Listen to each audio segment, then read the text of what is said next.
I often hear these words. My husband never came home. He disappeared and the police couldn't find him. I think he just ran away, didn't he? Maybe he got tired of you. My sister's words sent chills down my spine. My name is Ella, and I was born a twin. My sister and I have the same face, but our parents always loved my sister, Charlotte, more. Dad, Mom, can I have some money? I'm going out with friends. Have you already spent your allowance this month? Yeah, I have. Please, Dad, I promise I'll do well on my finals. Okay, here you go. Yay, I love you, Daddy. My sister was charming and had a sharp personality, so our parents always spoiled her. On the other hand, I was quiet and reserved, so I was often ignored. Dad, I need to buy a book for my science homework. I already gave you this month's allowance. Use it wisely. Oh, okay. My sister became even more selfish and wanted everything I had. Hey, Ella, I like your outfit. I want it. What? No, please don't open my drawer. I bought that with my allowance. I'm sure it will look better on me. I'll take it. Hey, give it back to me. Mom. Ella's being really mean. Ella, be nice to your sister and just give it to her. But why? My parents only listened to what my sister wanted and never paid attention to me. Whatever she liked, she got, and she took my things whenever she pleased. I spent my days patiently putting up with everything. But luckily, after I graduated from college, I got a job far away from my parents' house. I didn't have to see my parents or sister much anymore, and it made me feel better. However, because I was always compared to my sister and ignored, I didn't have much confidence and didn't do anything fun. I just focused on working hard and living a steady life. During this time, I met my future husband, Daniel. We often met for business meetings. Here you are, please check the document. Thank you. Wow, you've gone into such detail. I hope it will be useful. Of course, I'm always grateful to you. If you'd like, can we have dinner together sometime? Dinner? Oh, sure. I had never had dinner alone with a man before, so I thought it would just be another business meal. But then he started asking me out to eat with him more often, and one day, Ella, would you be my girlfriend? What? Me? Are you serious? Yes. You're a beautiful person inside and out. I love everything about you. I couldn't believe someone would say that to me. I was surprised, but my heart filled with joy. I'm so happy. Thank you, Daniel, I said as my eyes filled with tears. And that's how we officially started dating. Daniel is a hardworking and sincere person.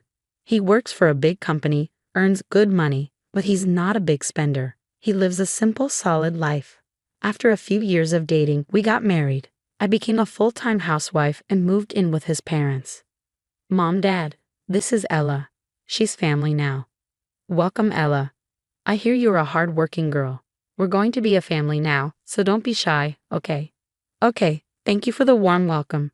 I was relieved that they both greeted me with smiles. They run a small business and their house is pretty big. My in-laws and I built a great relationship and we respected each other. Why don't we all go out for dinner today? Ella, is there anything you'd like to eat? Anything I like, really? I think Italian would be nice. Italian sounds good. I heard there's a new restaurant that just opened nearby. Yeah, let's go there then. Ella, order whatever you like. My in-laws are very kind and always make me happy. Ella, this necklace would look good on you. I used to wear it, but would you like to have it? Wow, it's beautiful. Thank you so much. I'm glad you'll wear it. You're my daughter now. My parents-in-law loved me and treated me like their own daughter. It was such a blessing to be part of a family with such good people. It was so different from living with my own family. Now, I had a home where I felt safe and a family that appreciated me. I thought this happiness would last forever. But then one day, I asked, has Daniel come home yet? No, I tried to contact him, but he didn't return my calls or reply to any of my messages. It's getting late. Do you have any idea where he might be? No, I can't think of anything.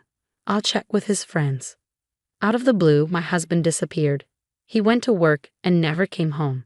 I asked his coworkers and friends, but no one had any idea where he went. I reported it to the police, but they couldn't find any clues. I was terrified that he might have had an accident somewhere. His sudden disappearance turned our peaceful, happy life upside down. I felt nothing but anxiety and despair. I didn't know what to do. All I could do was wait for him every day, while my parents-in-law sat on the sofa, crying and worrying about where he could have gone. I couldn't believe he just disappeared like that. Nobody knew how or why it happened. But maybe I did something to hurt him without realizing it. Could this be my fault? When I saw how sad I was, I somehow blamed myself. If it's my fault, maybe I don't belong in this house anymore. We had come so far as a family, and I believed this was where I belonged. I was so overwhelmed with despair that I hid in my room and cried. Then I got a call on my cell phone. Was it my husband? I quickly picked it up and looked at the screen. But it was my sister, Charlotte. She calls me every once in a while, but usually she just brags about things and talks in a way that makes me feel small. I usually let her talk without really listening, but this time I was so upset that I told her what was going on. Hey, what's up, Ella? Not good actually. What's wrong? You sound serious. My husband disappeared. What? The boring husband I saw at your wedding. He disappeared. Did you report it to the police? Yes, but they couldn't find him. Oh really? He probably just ran away, didn't he? Maybe he got tired of you. She laughed like she was making fun of me. Instead of getting angry at her insensitivity, I just blamed myself even more. Maybe she was right. I didn't know if I had done anything wrong to my husband, but I started to feel like it was my fault. I was tormented by guilt and blamed myself every day. I couldn't even eat properly. I thought maybe I should leave this house. Then one night, I couldn't sleep, so I went downstairs to get some water. I overheard my in-laws talking in the living room. What is he thinking? This isn't right. This is too hard. But I'm sure Ella is having the hardest time. Yeah, you're right. I can't believe how much she's been through since he disappeared. I feel so sorry for her.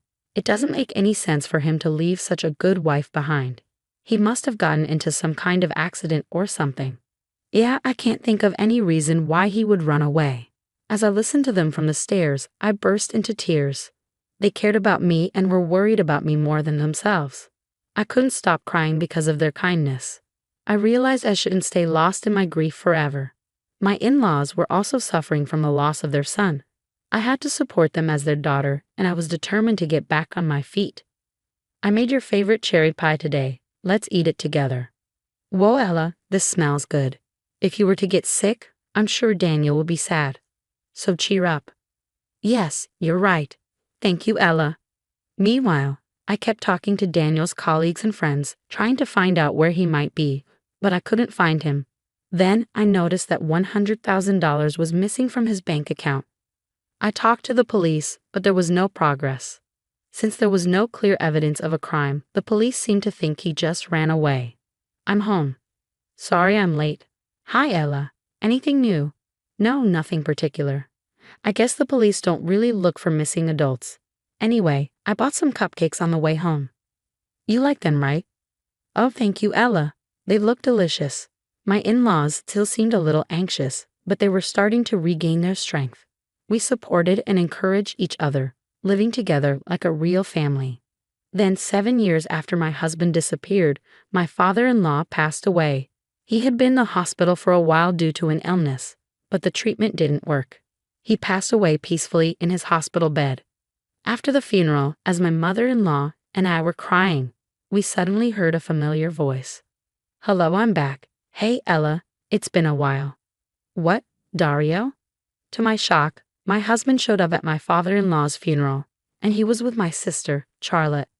What? Why? Where have you been? Well, actually, according to my husband, he had been living at my parents' house with my sister. 7 years ago, Charlotte stole my husband and got pregnant.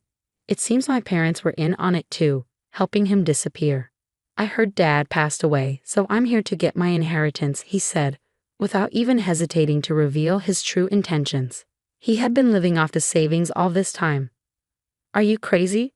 How selfish. My mother-in-law and I were trembling with anger. You don't know how much your father worried before he died, she shouted. At first I devoted my life to you, Ella, Dario said coldly. But no matter what you did, you were always so boring. It wasn't fun being with you. Yeah, right, Charlotte chimed in. Ella, you were super boring.